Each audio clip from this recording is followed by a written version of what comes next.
So my prayer when I was a little girl was that I would have a dad.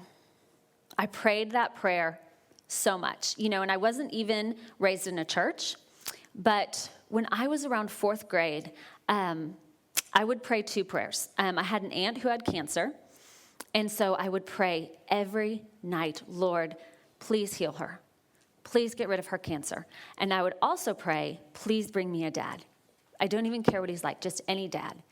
And, not really being raised in a church, I really thought if I miss a night of praying this prayer, like God's not going to answer my prayer. Because it's all about, checking the box and praying every single night. And so if I ever missed a night or fell asleep and forgot or spent the night with a friend and forgot to pray, I would just feel awful the next day. And so I would pray all the more, just gripping super tight and pray all the more fervently the next night. God, I'm so sorry I missed a night. Please forgive me and please don't forget my prayer and please don't not answer the prayer because I forgot. That was my fault. Please forgive me and please answer these prayers. And so a little bit after praying this prayer, my aunt died. And there was still no sight of any dad coming in my life. And so I just thought, forget it.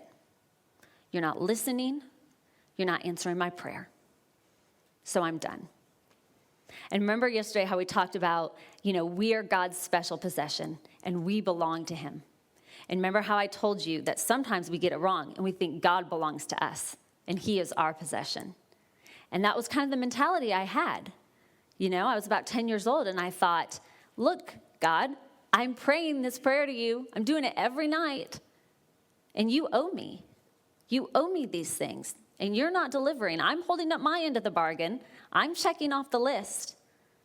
And you're not delivering. So I'm done with you. So I just stopped praying. And then when I was in the 6th grade, my mom started dating a man. And when I was in the 7th grade, that's when we moved to this new town and they got married. And I thought, okay, I guess God did answer my prayer. And life on the outside looked great. Like I said yesterday, we kind of looked like this picture-perfect family. But on the inside, life was very difficult. They had a very rocky marriage, very volatile, a lot of fighting. The police came to our house several times because fights just got very out of control. And they got so out of control one night that my mom and I ended up living in a women's shelter for about a week. And I know I walk in here and I stand up here and talk, and I know you look at me and you think that I am just this picture-perfect, wife in the suburbs, and you would never guess that I am this girl who lived in a women's shelter. But it's so important to know that every person has a story and that God has made a night and day difference in my life. And so we lived in this women's shelter, and like many women, my mom went back to him. And like many men, he didn't change. And so, as many stories play out, the police came back to our house, and it took some time, but she eventually left him. And when she did, I found some things out that suddenly made sense. Even through all of this, I still wanted him to be my dad. I still wanted that connection. And for some reason, he and I just never gelled. And I couldn't figure out why. I thought, again, I was so confident for whatever reason. And I thought, I'm a pretty good kid. I don't drink. I don't get in trouble at school. I make straight A's. I was actually kind of a boring kid. I read a lot, and if I had friends over, we just jumped on the trampoline and played games. I was a pretty naive, boring kid, and I couldn't figure out why he didn't like me. And again, I was an achiever, and so I did everything I could to make him like me, and he always held me at arm's length. And so when they divorced, I found out that he said, I love her mother. She is my wife. I love her son as if he were my own, but I have no use for Elizabeth. And again, it was that rejection that just broke me. And I rested on these words many years later.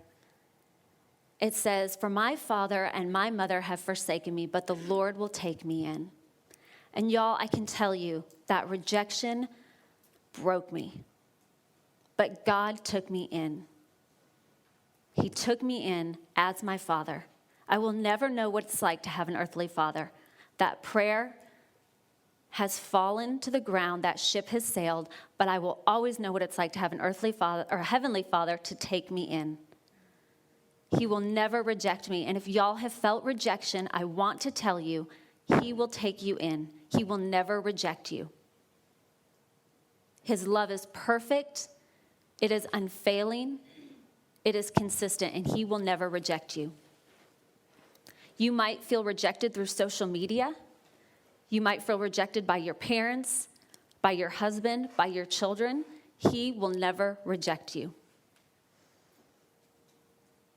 You know, sometimes we wonder, who wants to hang out with me? We get on social media and we see our friends, maybe they've gone to dinner without us. We see our parents and maybe they're hanging out with our sibling and not us.